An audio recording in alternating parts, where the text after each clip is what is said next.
सो Google अब खतरे में है। गूगल की जगह एक और प्लेटफॉर्म आ चुका है, गूगल की जगह ले लेगा और गूगल को बीट कर देगा। गूगल के लिए खतरनाक होने वाला है ये प्लेटफॉर्म जो कि इस वीडियो में बात करने वाला हूँ। गूगल को ये फ्यूचर में बीट कर देगा। और ये प्लेटफॉर्म कैसा है, क्या ये गूगल से भी अच्छे रिजल्ट्स दे सकता है, इस वीडियो में बात करने वाला हूँ। तो मैं हूँ वसीम और आप देख रहे हैं इन्फ्लुएंसर वसीम यूट्यूब चैनल पर नए हो तो चैनल को सब्सक्राइब करो ऐसे ही वीडियोस देखने के लिए। And you're curious about how it might scale to something that's 100, 1,000 times bigger. OpenAI is building the general technologies that can extend the reach of the human brain and our creativity.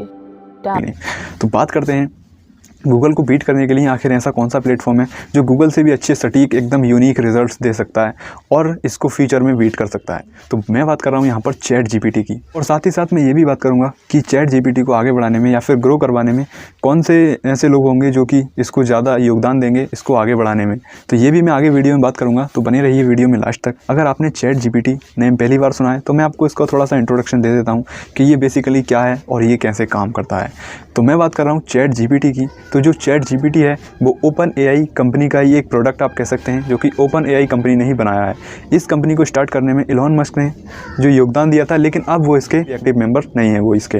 तो ये जो है पहले non profit organisation हुआ करती थी, लेकिन अब ये फॉर प्रॉफिट ऑर्गेनाइजेशन है जिसका सिर्फ पर्पस आप कह सकते हैं कि पैसा कमाना है और आगे बढ़ना है। तो ये जो वर्क करता है, इसका जो काम करने का तरीका है वो गूगल से कहीं ज़्यादा अलग है। गूगल से बहुत ही ज़्यादा अलग ये काम करता है और गूगल से भी ज़्यादा अच्छे रिजल्ट्स ये दे सकता है। मैं पहले बात कर लेता हूँ कि गूगल कैसे काम करता है, क्योंकि हम अगर किसी भी चीज़ को छोड़ते हैं, दैट मीन्स अगर हम कहीं और जाते हैं तो अगर उससे अच्छी अगर कोई हमें सर्विस देता है या फिर प्रोडक्ट डिलीवर करता है तो हम बेसिकली उसकी तरफ जाना चाहेंगे, अदरवाइज़ क्यों जाएंगे, राइट। तो मैं पहले बात कर रहा हूँ गूगल कैसे काम करता है। तो पहले हम ये जान लेते हैं। तो गूगल, आपको पता होगा जब भी हम कोई क्वेश्चन गूगल को देते हैं, जैसे कि हम कोई भी वेबसाइट या फिर कोई भी ऐसा क्वेश्चन हम गूगल को देते हैं तो वो हमें आंसर देता है।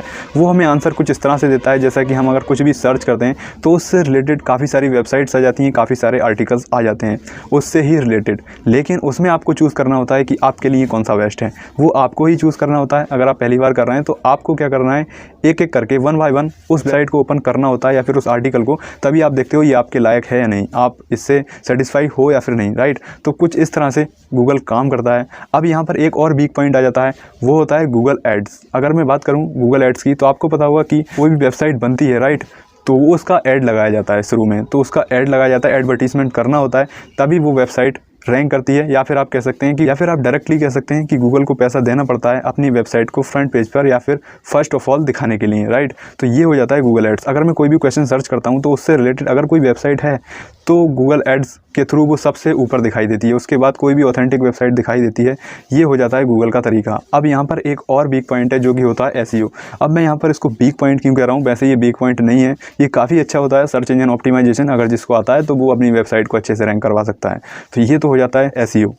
वीक पॉइंट ये है कि अगर आपसे एसईओ अच्छा आता है लेकिन वेबसाइट में आपके आर्टिकल में अगर कोई ऑथेंटिक इन्फॉर्मेशन नहीं है, राइट, तो वो भी वेबसाइट आपकी जो है वो आर्टिकल आपका रैंक करेगा अच्छे से, लेकिन ऑथेंटिक इन्फॉर्मेशन है या नहीं वो गूगल को नहीं पता है। चाहे वो थोड़े बहुत टाइम के लिए ही रैंक करेगा बट वो रैंक जरूर करेगा, ठीक है। तो ये हो जाता है जिससे यूज़र को ऑथेंटिक इन्फॉर्मेशन ढूंढने में टाइम लगता है। तो ये गूगल को जिस तरह से काम करता है ये हो जाता है गूगल का फंडामेंटल। लेकिन अब मैं बात करता हूँ चैट जीपीटी की। तो मैंने जैसे आपको बता दिया है कि चैट जीपीटी जो है वो किस तरह से इस्टेब्लिश हुआ और इसमें क्या क्या है, तो राइट, तो ये हो जाता है। अब जो चैट जीपीटी है वो आर्टिफिशियल इंटेलिजेंस पर बेस्ड है, ये तो आपको पता ही है। तो ये क्या करता है, इससे आप कुछ भी कोई भी क्वेश्चन अगर आप इससे करते हैं तो ये उसका डायरेक्ट एग्जैक्ट आंसर देता है। ये आपको सजेस्ट नहीं करवाता, ये डायरेक्ट आपको कंटेंट डिलीवर करता है। अगर मैं आपको एक इंटरेस्टिंग एग्जांपल दूं तो वो ये है, जैसा कि अगर मुझे अपनी वीडियो का टाइटल रखना है, राइट, मुझे अपनी वीडियो का टाइटल रखना है किसी भी पर्टिकुलर वीडियो पर, तो मैं गूगल को सर्च करूँगा, गूगल पर सर्च करता हूँ कि मेरा जो टाइटल है वो मेरी नेक्स्ट वीडियो का टाइटल क्या होना चाहिए इस पर्टिकुलर टॉपिक पर, राइट। तो मैं वहाँ पर अगर ये सर्च करूँगा तो होगा क्या, वहाँ पर काफ़ी सारे आर्टिकल्स आएंगे, काफ़ी सारी वेबसाइट्स मुझे दी जाएंगी कि आपको यहाँ से जो आर्टिकल है वो इस तरह से रखना चाहिए और ऐसे आर्टिकल रखना चाहिए। काफ़ी सारे रिजल्ट्स मुझे देखने को मिलेंगे, लेकिन मुझे वहाँ पर टाइम लग जाएगा एक बेस्ट आर्टिकल फाइंड करने में। तो मैं एक एक करके आर्टिकल को पढ़ूंगा, उसके बाद मैं देखूंगा कि हाँ कौन सा आर्टिकल ठीक है, कौन सा आर्टिकल ठीक है और कौन सा टाइटल मुझे रखना चाहिए, ठीक है। तो उसमें काफ़ी टाइम लग जाएगा। लेकिन होता क्या है, अगर मैं यही क्वेश्चन, सेम क्वेश्चन अगर मैं चैट जीपीटी से पूछता हूँ या फिर चैट जीपीटी को देता हूँ तो वो मुझसे क्या करता है, वहाँ पर डायरेक्ट मुझे एकदम आर्टिकल लिख कर देता है। ठीक सुना आपने, इवन मैंने इस वीडियो का टाइटल भी उसी से ही डिसाइड करवाया है। ये तो लेटेस्ट न्यूज़ है। तो ये जो आप वीडियो के नीचे टाइटल देख रहे हैं, राइट, डिस्क्रिप्शन अगर आपको लिखना है किसी भी डिस्क्रिप्शन किसी भी पर्टिकुलर टॉपिक का, तो आप चैट जीपीटी से बहुत ही आसानी से कर सकते हैं, जो कि आप गूगल से नहीं कर सकते। गूगल पर आप अगर करेंगे तो वहाँ पर आपको टाइम लग जाएगा काफ़ी ढूंढने में। तो ये जो चैट जीपीटी है वो कुछ इस तरह से ये वर्क करता है। और कहा यह भी जाता है कि अभी जो इसका इंटरनेट एक्सेस है वो नहीं है, इस पर इंटरनेट का एक्सेस अभी इसके पास नहीं है, क्योंकि ये जो काम कर रहा है वो अभी कुछ ओल्डेस्ट डेटा की वजह से ही कर रहा है। तो यहाँ पर जो है वो इसका एक्सेस नहीं है। जैसा कि आपको पता होगा फेसबुक और गूगल जो है वो फुली इंटरनेट एक्सेस है इनके पास, तो ये जो रिजल्ट्स हैं वो अपडेट होते रहते हैं। लेकिन यहाँ पर क्या है, इसको अभी पूरा इंटरनेट का एक्सेस नहीं है, और जब इसको इंटरनेट का एक्सेस मिलेगा तो फिर आप अंदाज़ा लगा सकते हैं कि ये कितने अच्छे से वर्क करेगा और कितना अच्छा इसका रिजल्ट्स आएगा, राइट। तो ये हो जाता है चैट जीपीटी। तो वीडियो की स्टार्टिंग में मैंने एक बात बोली थी, अगर आपको याद है तो, कि ऐसे कौन से लोग होंगे जो चैट जीपीटी को ग्रो करने में या फिर इसको आगे बढ़ाने में काफ़ी हेल्प करेंगे। तो वो लोग कौन हैं, चलिए वो मैं बताता हूँ। तो होता क्या है, इसको एक एग्जांपल से समझते हैं। जैसा कि आपको पता होगा कि हम जब भी कोई चीज़ सर्च करते हैं, अगर हमें किसी भी चीज़ की क्वेरीज है या फिर हमें कोई भी चीज़ सर्च करनी है, किसी भी क्वेश्चन का आंसर ढूंढना है, तो हम बेसिकली क्या करते हैं, गूगल पर जाते हैं, गूगल पर टाइप करते हैं और उसका आंसर हम वहाँ से ले लेते हैं, ठीक है। होता क्या है, आजकल ऐसा नहीं हो रहा है। आपको पता होगा कि काफ़ी सारे सोशल मीडिया प्लेटफॉर्म्स हैं, काफ़ी सारे सोशल मीडिया प्लेटफॉर्म्स हैं, जैसे कि इंस्टाग्राम है और फेसबुक है, और ये और भी काफ़ी सारे हैं, टिकटॉक वगैरह।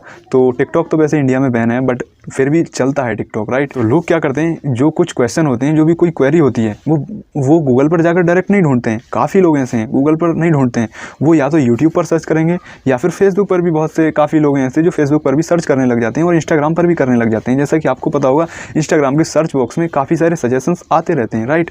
तो ये हो जाता है एक पॉइंट। तो अभी तो जो गूगल एक सर्च इंजन है वो फर्स्ट नंबर पर है और सेकंड पर यूट्यूब है। यूट्यूब पर भी बहुत सारी चीज़ें सर्च की जाती हैं जो कि पहले गूगल पर सर्च की जाती थी। तो सेकंड नंबर पर यूट्यूब है। एक सोशल मीडिया प्लेटफॉर्म और सर्च इंजन में कोई ज़्यादा फ़र्क नहीं रह गया है, राइट। और यहाँ पर मैं आपको एक पॉइंट और बता दूं, जो कि एक एग्जांपल है न्यूरालिंक। आपको पता होगा कि न्यूरालिंक एक ऐसी चिप है जो कि किसी भी इंसान के या फिर इंसानी दिमाग में लगाई जा सकती है, और उसके बाद आप वहाँ से कोई भी कंप्यूटर अटैच कर सकते हैं, कोई भी कंप्यूटर कनेक्ट कर सकते हैं। तो अब आप मानिए कि अगर किसी भी दिमाग में अगर कोई ऐसी चिप लगी हुई है और उससे अगर कोई कंप्यूटर अटैच कर दिया जाता है जो कि AI बेस्ड है और उसमें चैट जीपीटी जैसा कोई भी प्रोग्राम है, तो आप अंदाज़ा लगा सकते हैं कि वो जो ब्रेन बनेगा या फिर आप कह सकते हैं उसका जो कॉम्बिनेशन होगा वो कितना खतरनाक हो सकता है और कितना ज़्यादा इमेजिनरी होगा, राइट। तो आप इमेजिन कीजिए और कमेंट्स में बताइए। तो इसके बाद जो रिजल्ट्स आएगा वो एकदम अनबिलीवेबल होगा कि गूगल जो है वो आने वाले टाइम में बीट हो जाएगा चैट जीपीटी से। बट जो AI है वो काफ़ी ज़्यादा ग्रोथ में है काफ़ी सालों से। तो आप इस बारे में क्या सोचते हैं, चैट जीपीटी के बारे में आप क्या कहना चाहेंगे और गूगल के बारे में आप क्या कहना चाहेंगे? गूगल को भी कुछ ऐसे ही इंप्रूवमेंट करना चाहिए या फिर कोई ऐसा प्रोडक्ट लॉन्च करना चाहिए? नहीं, आप कमेंट्स में अपनी राय शेयर कर सकते हैं। तो ये वीडियो काफ़ी लंबा हो चुका है और मैं मिलता हूँ आपसे नेक्स्ट वीडियो में न्यू टॉपिक के साथ। तो ऐसे ही वीडियोस देखने के लिए चैनल को सब्सक्राइब कर दो। मैं मिलता हूँ आपसे नेक्स्ट वीडियो में न्यू टॉपिक के साथ। Thanks for watching this.